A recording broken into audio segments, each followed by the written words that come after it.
الحمدللہ وحدہ الصلاۃ والسلام علی رسولہ الکریم وعلی آلہ وصحبہ اجمعین اما بعد فاعوذ باللہ من الشیطان الرجیم بسم اللہ الرحمن الرحیم رب اشرح لی صدری ویسر لی امری واحلل عقدۃ من لسانی یفقہوا قولی ربی زدنی علما اللہم ربی زدنی علما۔ تمام تعریف اللہ رب العزت کے لیے ہیں جو میرا اور آپ کا رب ہے، خالق ہے، مالک ہے، تمام کائنات کو سنبھالنے والا ہے۔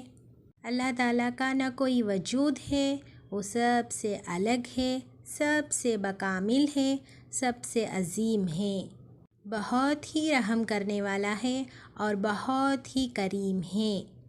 وہ اللہ ہے جس کی بڑائی و بزرگی زمین اور آسمان کے سارے مخلوق بجا لاتے ہیں۔ اللہ کے لیے ہی ہمارا جینا ہے، مرنا، ہمارا سونا اور ہمارا جاگنا، اور ہماری زندگی اور موت، اور اللہ کے لیے ہی ہے ہماری دعا، ہمارا رکوع، ہماری سجدے اور ہماری عبادتیں صرف اور صرف اللہ رب العزت کے لیے ہے۔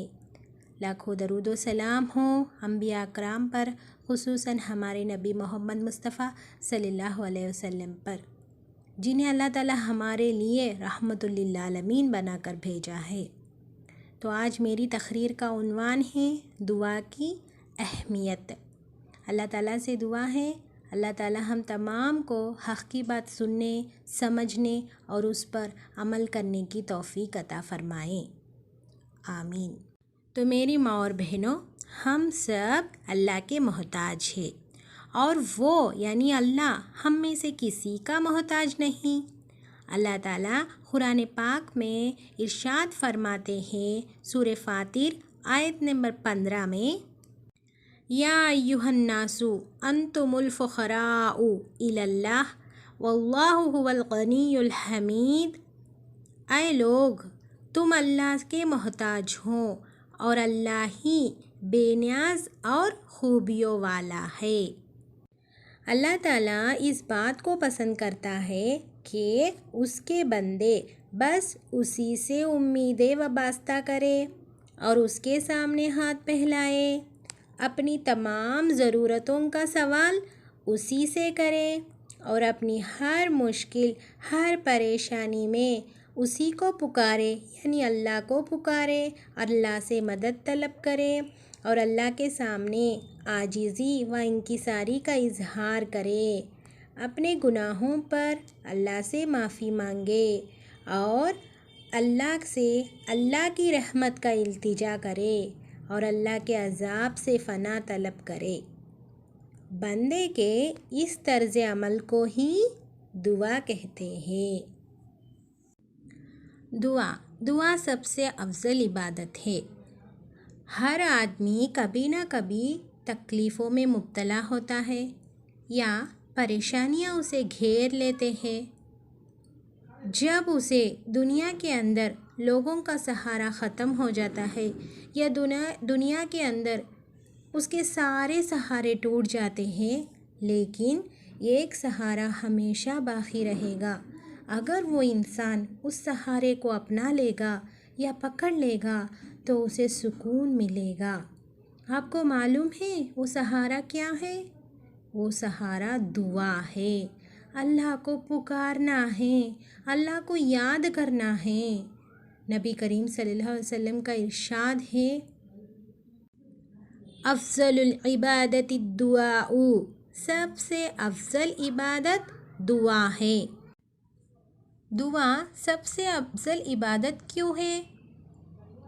اس لیے کہ اس میں بندہ اللہ رب العزت کے سامنے عاجزی اختیار کرتا ہے، اپنے آپ کو کمتر سمجھتا ہے اور اللہ تعالیٰ کی قدرت کاملی کا دل کی گہرائیوں سے اعتراف کرتے ہوئے اپنے آپ کو بے بس قرار دیتا ہے۔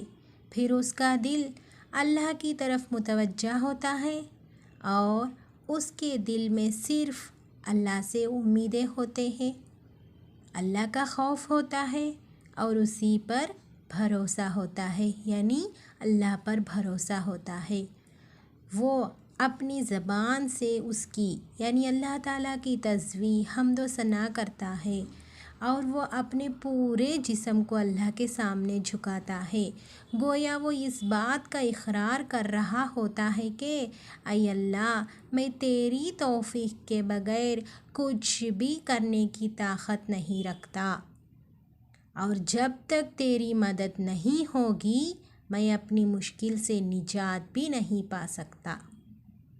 گویا دعا میں دعا کرنے والے کا دل، اس کی زبان اور اس کا پورا جسم اللہ کی عبادت میں مشغول ہوتا ہے، اس لیے اسے یعنی دعا کو افضل عبادت قرار دیا گیا ہے۔ ہم دعا کی اہمیت اس بات پر بھی اندازہ لگا سکتے ہیں کہ اللہ تعالیٰ نے قرآن مجید کا آغاز بھی دعا کے ساتھ کیا ہے، اور اس کا اختتام بھی دعا پر کیا ہے۔ آغاز میں تو سورہ فاتحہ پوری کی پوری دعا ہے، اور اسی طریقے سے اختتام میں تو یعنی آخر میں 2 سورتیں بھی دعا پر مشتمل ہے، جن میں انسان ہر چیز کے شر سے اللہ تعالیٰ کی پناہ طلب کرتا ہے۔ نبی کریم صلی اللہ علیہ وسلم نے دعا کی اہمیت کو واضح کرتے ہوئے ارشاد فرمایا، لیس شیء اکرم علی اللہ من الدعاء، اللہ تعالیٰ کے نزدیک دعا سے زیادہ معزز چیز کوئی نہیں، یعنی اللہ کے نزدیک سب سے بہترین چیز کیا ہے؟ سب سے بہترین چیز دعا ہے۔ اگر کوئی بندہ یعنی اللہ تعالیٰ سے دعا کرنا چھوڑ دیتا ہے تو اللہ تعالیٰ اس پر ناراض ہو جاتا ہے۔ نبی کریم صلی اللہ علیہ وسلم کا ارشاد ہے، من لم یسأل اللہ یغضب علیہ، جو اللہ تعالیٰ سے دعا نہیں مانگتا اس پر اللہ تعالیٰ ناراض ہو جاتا ہے۔ دیکھو میری ماں اور بہنوں، اللہ تعالیٰ کتنا رحم کرنے والا ہے۔ اللہ تعالیٰ خود اپنے آپ سے مانگنے کا حکم دیتا ہے، پھر قبولیت کا وعدہ کرتا ہے، اور جو شخص اس سے مانگتا ہے تو اسے خالی ہاتھ لوٹانے سے شرم آتا ہے، اور جو نہیں مانگتا ہے اس پر ناراض ہو جاتا ہے۔ الحمدللہ، اللہ تعالیٰ تو بہت ہی رحم کرنے والا ہے۔ اور اسی طریقے سے دعا ایک آسان عبادت ہے جسے ہم ہر وقت، ہر جگہ، ہر حال میں کر سکتے ہیں۔ ہم دن رات دعائیں کر سکتے ہیں، خشکی پر ہو، پانی میں ہو، یا فضا میں ہو، یا سفر میں ہو، اللہ سے دعائیں کر سکتے ہیں۔ خوشحالی میں ہو یا تنگحالی میں ہو، صحت مند ہو یا بیماری کے حال میں ہو، ہر حال میں ہم اللہ سے دعائیں مانگ سکتے ہیں۔ سب کے سامنے بھی دعائیں کر سکتے ہیں، خفیہ طور پر بھی مانگ سکتے ہیں۔ گویا دعا پوری زندگی کا بہت ہی بڑا وظیفہ ہے، جس میں بندہ مومن اپنے خالق و مالک معبود حقیقی کے سامنے اپنی سرگوشیاں کرتا ہے، اپنی محتاجی کا اظہار کرتا ہے، اور اس کے سامنے آنسو بہا کر دل کو سکون پہنچاتا ہے۔ الحمدللہ، ذرا غور کیجئے میری ماں اور بہنوں، کتنی مصیبتیں ہیں دعاؤں کے ساتھ ٹل گئے ہیں، کتنی حاجتیں ہیں دعاؤں کے ساتھ پوری ہو گئی ہیں، کتنی بیماریاں ہیں جو دعاؤں کے ساتھ ختم ہو گئے ہیں، کتنے گناہ ہیں جو دعاؤں کے ساتھ معاف ہو گئے ہیں، کتنے لوگوں کی اصلاح دعاؤں کے ساتھ ہوئی ہے، کتنے لوگ دعاؤں کے ساتھ جنتی بن گئے ہیں، کتنے لوگ دعاؤں کے ساتھ جہنم سے نجات پا گئے ہیں۔ اگر انسان کو ان تمام چیزوں کا اندیشہ ہوتا تو وہ یقیناً دعا سے غافل نہیں ہوتا۔ لیے ہم ہمیشہ اللہ تعالیٰ سے دعائیں مانگتے رہنا ہے، اپنے آپ کو کم تر سمجھنا ہے، اپنے آپ کو عاجزی سمجھنا ہے، اللہ تعالیٰ کے محتاج سمجھنا ہے۔ آخر میں اللہ تعالیٰ سے یہ دعا ہے کہ اے اللہ ہماری دعاؤں کو شرف قبولیت سے نوازے، ہماری گناہوں کو معاف کرے، ہمارے حال پر رحم فرمائے اور ہمارا خاتمہ ایمان پر فرمائے اور ہمیں جہنم سے محفوظ رکھے، آمین یا رب العالمین۔ وآخر الدعوانا الحمد للہ رب العالمین۔ السلام علیکم ورحمۃ اللہ وبرکاتہ۔